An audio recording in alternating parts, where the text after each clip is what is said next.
Mastermind की शक्ति, प्रेरक बल, दौलतमंद बनने की ओर नवा कदम। दौलत कमाने में सफलता हासिल करने के लिए शक्ति अनिवार्य है। योजनाएं तब तक निष्क्रिय और व्यर्थ हैं जब तक कि उन्हें कार्य रूप में रूपांतरित करने की पर्याप्त शक्ति न हो। यह अध्याय वह तरीका बताएगा जिसके द्वारा कोई व्यक्ति शक्ति हासिल कर सकता है। शक्ति को संगठित और बुद्धिमानी से निर्देशित ज्ञान के रूप में परिभाषित किया जा सकता है। शक्ति से हमारा आशय है वह संगठित प्रयास जो किसी व्यक्ति की इच्छा को इसके आर्थिक रूप में रूपांतरित करने के लिए पर्याप्त है। संगठित प्रयास दो या इससे अधिक लोगों के संयोजित प्रयास का फल होता है जो एक निश्चित लक्ष्य की ओर सद्भाव की भावना के साथ काम करते हैं। धन कमाने के लिए शक्ति आवश्यक है। धन कमाने के बाद उसे बनाए रखने के लिए भी शक्ति आवश्यक है।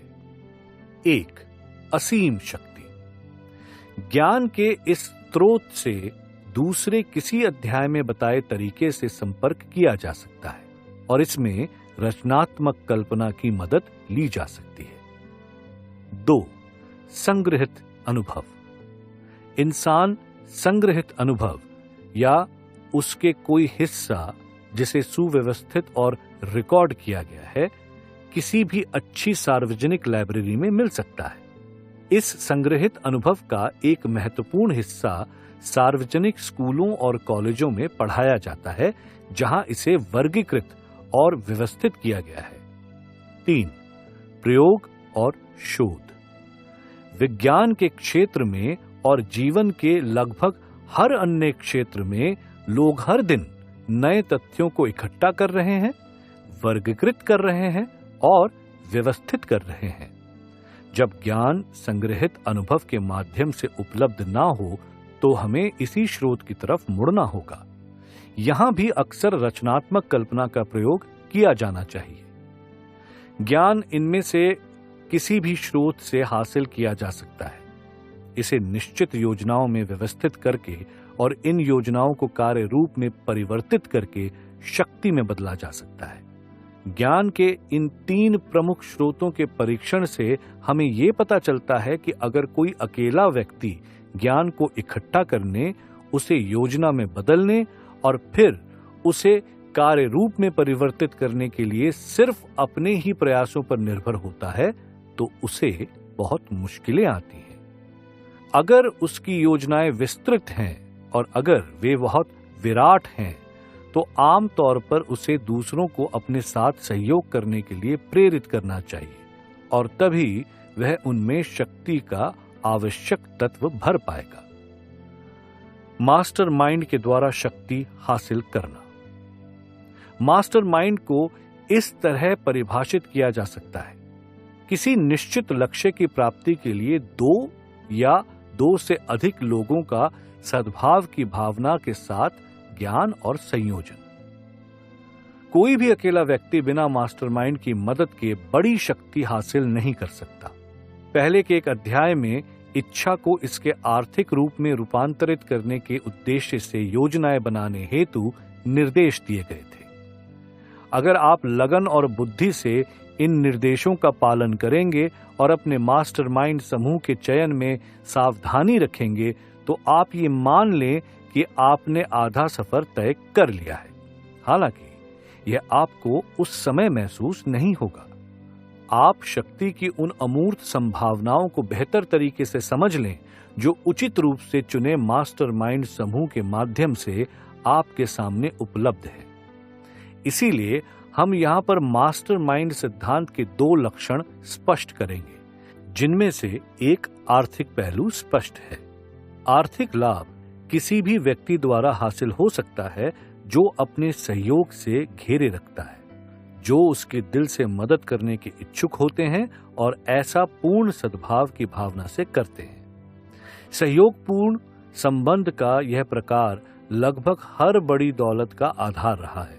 इस महान सच्चाई को समझ लेने से निश्चित रूप से आपका आर्थिक स्टेटस बदल सकता है। मास्टरमाइंड सिद्धांत का आध्यात्मिक रूप समझना जरा ज्यादा मुश्किल है। आप इस वक्तव्य से एक महत्वपूर्ण सुझाव पकड़ सकते हैं। कोई भी दो व्यक्ति इकट्ठे नहीं हो सकते जिनके द्वारा किसी तीसरी अदृश्य और अमूर्त शक्ति की रचना ना हो, जिसे तीसरे मन की संज्ञा दी जा सके। मानवीय मन ऊर्जा का एक रूप है और इसका एक हिस्सा आध्यात्मिक प्रकृति का होता है। जब दो लोगों के मन सद्भाव से संयोजित होते हैं तो दोनों की ऊर्जा के आध्यात्मिक यूनिट एक सामंजस्य स्थापित कर लेते हैं, जो मास्टरमाइंड के आध्यात्मिक रूप का निर्माण करते हैं। मास्टरमाइंड सिद्धांत या इसके आर्थिक स्वरूप की तरफ मेरा ध्यान 50 साल पहले एंड्रयू कार्नेगी ने खींचा था। इस सिद्धांत की खोज मेरे जीवन के काम के विकल्प चुनने के लिए जिम्मेदार थी। कार्नेगी का मास्टरमाइंड समूह लगभग 50 लोगों के स्टाफ से मिलकर बना था, जिसे उन्होंने इकट्ठा किया था, और उनका निश्चित लक्ष्य स्टील बनाना और उसे बेचना था। उन्होंने अपनी पूरी दौलत का श्रेय उस शक्ति को दिया जो उन्होंने अपने मास्टरमाइंड द्वारा हासिल की थी। किसी भी ऐसे व्यक्ति के रिकॉर्ड के विश्लेषण करें जिसने प्रचुर धनराशि इकट्ठी की है, और कई ऐसे लोगों का भी विश्लेषण करें जिन्होंने थोड़ी कम दौलत इकट्ठी की है, और आप पाएंगे कि उन्होंने जाने या अनजाने में मास्टरमाइंड सिद्धांत का प्रयोग किया है। किसी भी अन्य सिद्धांत के द्वारा महान शक्ति हासिल नहीं की जा सकती। इंसान के मन की तुलना एक बिजली की बैटरी से की जा सकती है। यह एक सुपरिचित तथ्य है कि बिजली की बैटरियों का समूह एक अकेली बैटरी की तुलना में अधिक ऊर्जा प्रदान करता है। यह भी एक सुपरिचित तथ्य है कि एक अकेली बैटरी उसी अनुपात में ऊर्जा प्रदान करेगी जितनी की इसके सेलों की संख्या और क्षमता होगी। मन भी इसी तरीके से काम करता है। यही कारण है कि कई मन अन्य मनों की तुलना में अधिक प्रभावी होते हैं, और इससे हम महत्वपूर्ण तथ्य पर आते हैं। सामंजस्य के भाव द्वारा मन का संयोजित समूह एक अकेले मन से अधिक विचार ऊर्जा की तरह बिजली की बैटरियों का समूह एक अकेली बैटरी की तुलना में अधिक ऊर्जा प्रदान करेगा। इस तुलना से यह तत्काल स्पष्ट हो जाता है कि मास्टरमाइंड सिद्धांत में शक्ति का वह रहस्य है जिसके द्वारा उन व्यक्तियों को शक्ति प्राप्त होती है जो दूसरे लोगों के मस्तिष्क द्वारा खुद को घेर लेते हैं। इससे एक और विचार मिलता है जो हमें मास्टरमाइंड सिद्धांत के आध्यात्मिक स्वरूप की समझ के और अधिक करीब ले जाएगा। जब व्यक्तिगत मन का समूह सामंजस्य की भावना से संयोजित होता है और काम करता है, तो इस गठबंधन से बढ़ी हुई ऊर्जा मिलती है जो उस समूह के हर व्यक्तिगत मन के लिए उपलब्ध होती है। यह एक सुपरिचित तथ्य है कि हेनरी फोर्ड ने अपना बिजनेस करियर गरीबी, अशिक्षा और अज्ञान की बढ़ाई बाधाओं के बीच शुरू किया। यह भी एक उतना ही सुपरिचित तथ्य है कि 10 साल के कम समय में फोर्ड ने इन तीनों बाधाओं को पार कर लिया और 25 सालों में अपने आप को अमेरिका के सबसे अमीर व्यक्तियों में से एक बना लिया। इस तथ्य के साथ यह अतिरिक्त ज्ञान भी जोड़ दें कि फोर्ड के सबसे तेज कदम उस समय नजर आए जब वे थॉमस अल्वा एडिसन के व्यक्तिगत मित्र बन गए, और आप ये समझना प्रारंभ कर देंगे कि एक मन का दूसरे पर प्रभाव क्या हासिल कर सकता है। एक कदम आगे जाएं और इस तथ्य पर विचार करें कि फोर्ड की सबसे महत्वपूर्ण उपलब्धियां उस समय से शुरू हुई जब उनका परिचय हार्वे फायरस्टोन, जॉन बरोज और लूथर बर्बैंक, जिसमें से हर एक महान मन क्षमता थी, उनसे हुआ। और आपको इस बात का अधिक प्रमाण मिल जाएगा कि शक्ति मन के मैत्रीपूर्ण गठबंधन से मिलती है। इंसान उन लोगों के प्रकृति और आदतें तथा विचार की शक्ति लेता है जिनके साथ वह सहानुभूति और सामंजस्य की भावना के साथ उठता और बैठता है। एडिसन, बर्बैंक, बरोज और फायरस्टोन के साथ अपने संबंध के द्वारा फोर्ड ने अपनी खुद की मनोशक्ति में इन 4 लोगों की बुद्धि, ज्ञान, अनुभव और आध्यात्मिक शक्तियां भी जोड़ दी। यही नहीं, उन्होंने मास्टरमाइंड सिद्धांत का प्रयोग भी किया, जिसका तरीका इस पुस्तक में बताया जा रहा है। यह सिद्धांत आपके लिए उपलब्ध है। राष्ट्रपति फ्रैंकलिन रूजवेल्ट सर्वश्रेष्ठ दिमाग वाले लोगों को वॉशिंगटन मास्टरमाइंड समूह बनाने के लिए लेकर आए। उन्होंने इस समूह का नाम भरोसेमंद दिमाग रखा। द्वितीय विश्व युद्ध के बाद और दौरान इस समूह को विचार शक्ति के नाम से भी जाना जाने लगा और किसी भी विकट समस्या का हल निकालने के लिए ये लोग तुरंत बुलाए जाते थे। हमने पहले भी महात्मा गांधी का जिक्र किया हुआ है। शायद अधिकतर लोग जिन्होंने उस विलक्षण छोटे व्यक्ति के बारे में सुना है, उन्होंने बस इतना ही सुना होगा कि वह व्यक्ति जिसने बिना कोई फॉर्मल कपड़े पहने ही अंग्रेजों को परास्त कर दिया। वास्तविकता में गांधी जी कोई विलक्षण व्यक्ति नहीं थे, बल्कि वे अपने काल के सबसे अधिक शक्तिशाली व्यक्ति थे। उनके अनुयायियों की संख्या ही इतनी अधिक थी। ये कहना अतिशयोक्ति नहीं होगी कि वह अब तक जन्म लेने वाले सबसे अधिक शक्तिशाली व्यक्ति थे। हम उस तरीके का अध्ययन करें जिसके द्वारा उन्होंने अपनी विराट शक्ति हासिल की। इसे कुछ ही शब्दों में व्यक्त किया जा सकता है। उन्हें शक्ति इस बात से मिली कि उन्होंने 20 करोड़ लोगों को तन और मन से सामंजस्य की भावना से एक निश्चित लक्ष्य के लिए संयोजित किया।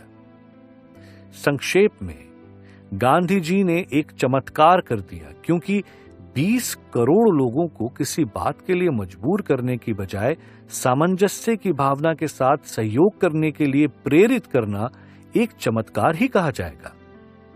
अगर आपको इसके चमत्कार होने में संदेह है, तो आप 2 लोगों को सामंजस्य की भावना के साथ सहयोग करने के लिए प्रेरित करके देखें, चाहे इसकी अवधि कितनी भी लंबी हो। हर व्यापारी जानता है कि कर्मचारियों से सामंजस्य और सद्भाव से काम करवाना कितना मुश्किल होता है। शक्ति किन स्रोतों से हासिल की जा सकती है? इस सूची में आपने देखा है कि सबसे ऊपर असीम शक्ति आती है।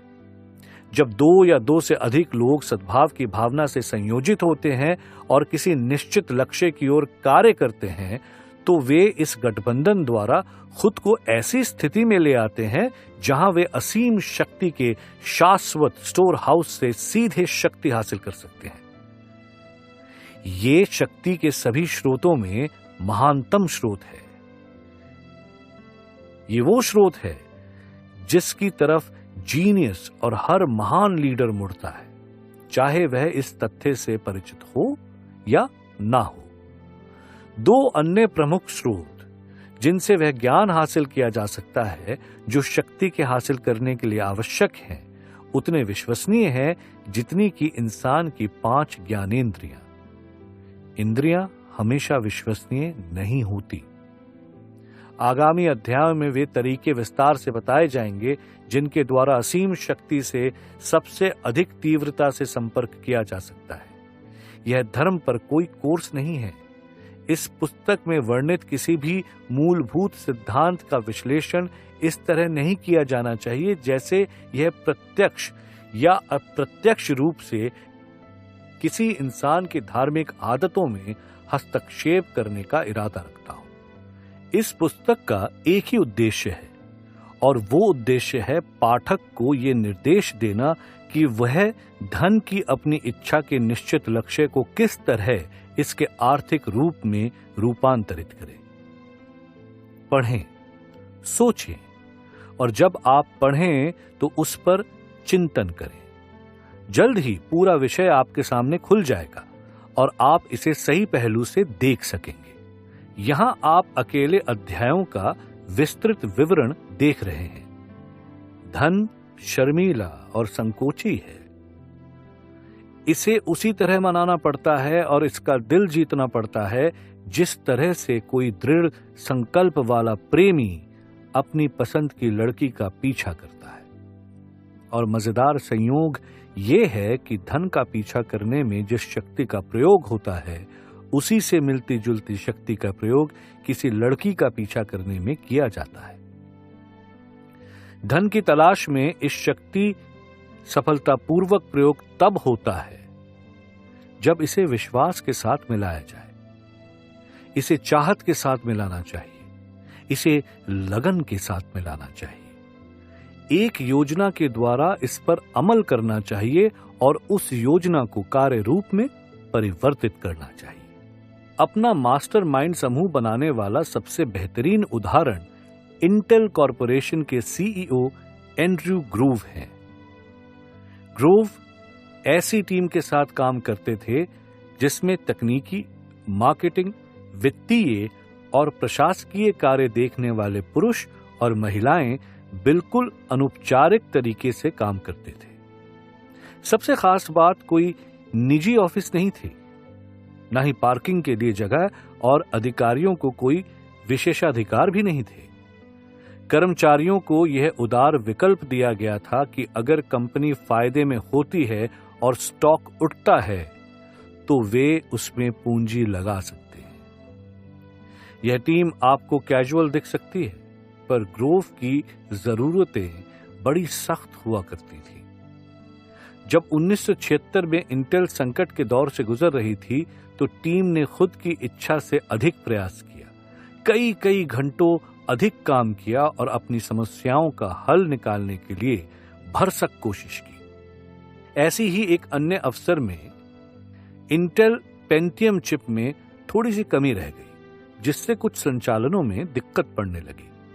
ग्रोव ने $475 मिलियन खर्च करके उन चिप को वापस लेकर नई चिप से रिप्लेस कर दिया। ग्रोव ने अपने लोगों को छोटे समूहों में काम करने के लिए प्रेरित किया। हर किसी को अपने रोल ढंग से पता थे। हर किसी ने अपने अनुभव, ज्ञान और रचनात्मकता के हिसाब से काम किया। टीम मेंबर इस तरह से प्रशिक्षित किए गए थे और इतने प्रेरित थे कि वे अपना 100% देने के लिए बिल्कुल तैयार थे। जब भी संकट का दौर होता, टीम अपने मन से अधिक समय देती, अधिक ऊर्जा और अधिक दिमाग लगाती, जिससे वे समस्याओं को हरा सके। जब धन उस मात्रा में आता है जिसे अकूल दौलत कहा जाता है, तो यह धन अर्जित करने वाले व्यक्ति की तरफ उतनी ही आसानी से प्रवाहित होता है जितनी आसानी से पानी पहाड़ी से नीचे बहता है। शक्ति की एक महान अदृश्य धारा मौजूद है जिसकी तुलना एक नदी से की जा सकती है, सिवाय इसके कि इसका एक हिस्सा एक दिशा में बहता है और जो लोग धारा के उस दिशा में इसमें प्रवेश करते हैं, यह धारा इन्हें दौलत की तरफ ऊपर ले जाती है, जबकि इसकी विपरीत दिशा में बहने वाली धारा बाकी के लोगों को नीचे की तरफ गरीबी और दुख में ले जाती है, जो इतने दुर्भाग्यशाली होते हैं कि वे अपने आप को इस धारा से निकालकर धारा की दूसरी तरफ नहीं ले जा सकते। हर आदमी जिसने प्रचुर दौलत हासिल की है, जीवन की इस धारा के अस्तित्व को पहचानता है। यह इंसान की चिंतन प्रक्रिया से संबंधित है। विचार का सकारात्मक भाव धारा का ये पहलू है जो इंसान को दौलत की तरफ ले जाता है। नकारात्मक भाव धारा का वो पहलू है जो इंसान को गरीबी की तरफ नीचे ले जाता है। यह उस व्यक्ति के लिए एक अत्यंत महत्वपूर्ण विचार है जो दौलत हासिल करने के उद्देश्य से इस पुस्तक को पढ़ रहा है।